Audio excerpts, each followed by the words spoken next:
Hello friends, SRH food சேனலின் அன்பான வணக்கம். ஃப்ரெண்ட்ஸ், இங்கே பாருங்கள், ரவை கேக்கு தான் ரெடி பண்ணியிருக்கேன். ரொம்பவே சூப்பராக இருக்கும் ஃப்ரெண்ட்ஸ். இங்கே பாருங்கள். வாங்க ஃப்ரெண்ட்ஸ், வீடியோக்குள்ளே போகலாம். கேக்கு பாருங்கள், நல்லா நைஸாக இருக்குது பாருங்கள். பார்த்தீங்களா? இங்கே பாருங்கள், சூப்பராக வந்திருக்கு பாருங்கள். நம்ம வீட்டிலே ரெடி பண்ணலாம். கடையில் போய் காசு கொடுத்து கேக்கு வாங்க தேவையில்ல. இங்கே பாருங்கள், சூப்பராக வந்திருக்கு. அப்படியே கட் பண்ணிடலாம்.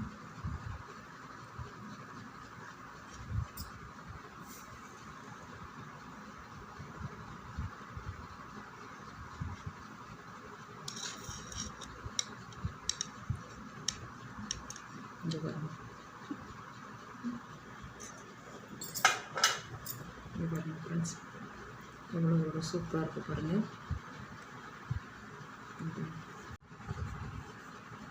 இவ்வளோ ஒரு சாஃப்டாக பாருங்கள். ஒரு கப்பு வறுத்த ரவை,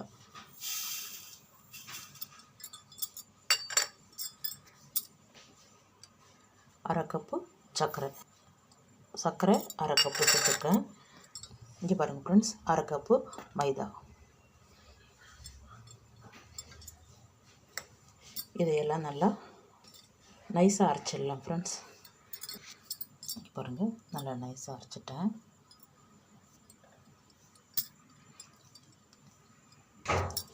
இங்கே பாருங்கள் ஃப்ரெண்ட்ஸ், 2 முட்டை எடுத்திருக்கேன். ஒரு சிட்டிகை தூள் உப்பு. ரவை கேக்குன்றதால கொஞ்சமாக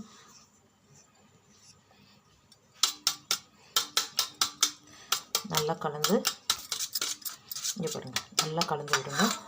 இங்கே பாருங்கள், நல்லா கலந்து வச்சு நம்ம அரைச்சி வச்சுருக்கிறது சர்க்கரை ரவை அப்படியே சேர்த்துருங்க. கொஞ்சம் கொஞ்சமாக சேர்த்து நல்லா கலந்து விடுங்க.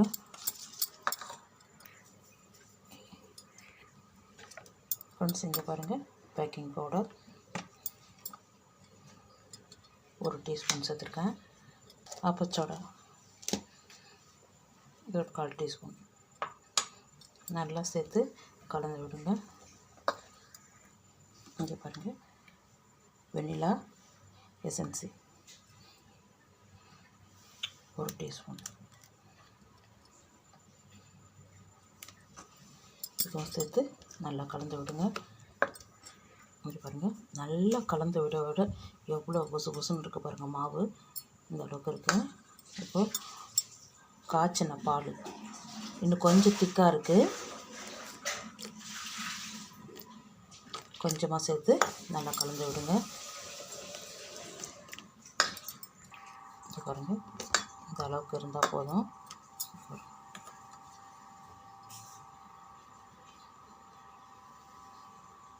இந்த அளவுக்கு இருந்தால் போதும் ஃப்ரெண்ட்ஸ். இங்கே பாருங்கள், நல்லா கலந்தாச்சு. நம்ம ரவை எடுத்தோம் இல்லையா, அதே கப்பில் எண்ணெய், ரீஃபைண்ட் ஆயில் எண்ணெய், வாசனை இல்லாமல் எண்ணெயாக சேர்க்கணும். இதுவும் சேர்த்து நல்லா கலந்து விடுங்க. இங்கே பாருங்கள், நல்லா கலந்தாச்சு ஃப்ரெண்ட்ஸ். இங்கே பாருங்கள், குக்கர் வச்சுருக்கேன். ஒரு 10 நிமிஷத்துக்கு சூடுபடுத்திக்கலாம். கல் உப்பு தான் சேர்த்துருக்கேன்.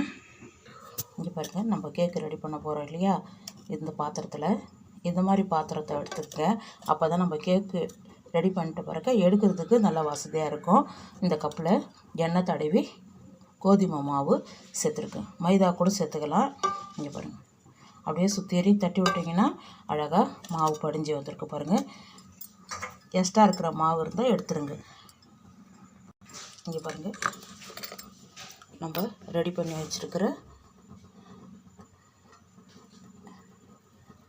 எல்லா மாவையும் அப்படியே சேர்த்துருங்க. நம்ம கலந்துருக்கிற கலவையெல்லாம் அப்படியே சேர்த்துருங்க.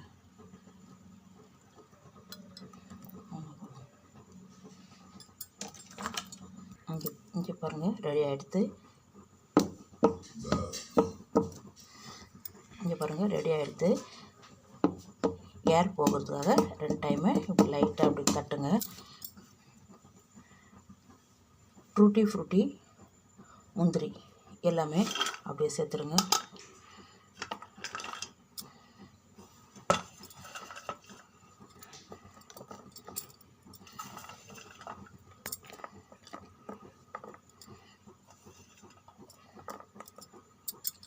பாருங்கள் எல்லாமே சேர்த்துட்டேன்.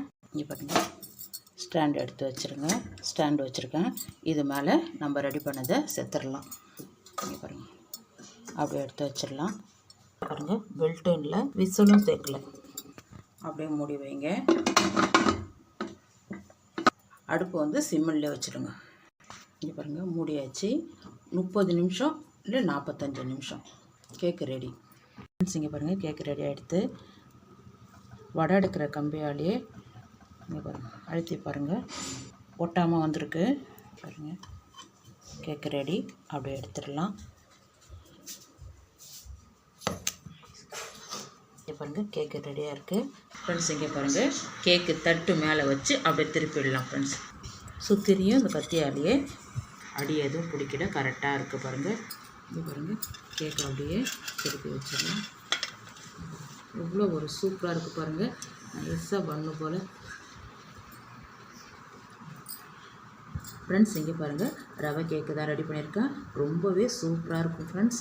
இந்த வீடியோ பிடிச்சிருந்தா லைக் பண்ணுங்கள், ஷேர் பண்ணுங்கள், கமெண்ட் பண்ணுங்கள், மறக்காமல் நம்ம சேனலுக்கு சப்ஸ்கிரைப் பண்ணுங்கள். அப்படியே பக்கத்தில் இருக்க பெல் ஐகானை கிளிக் பண்ணுங்கள். Thank you friends.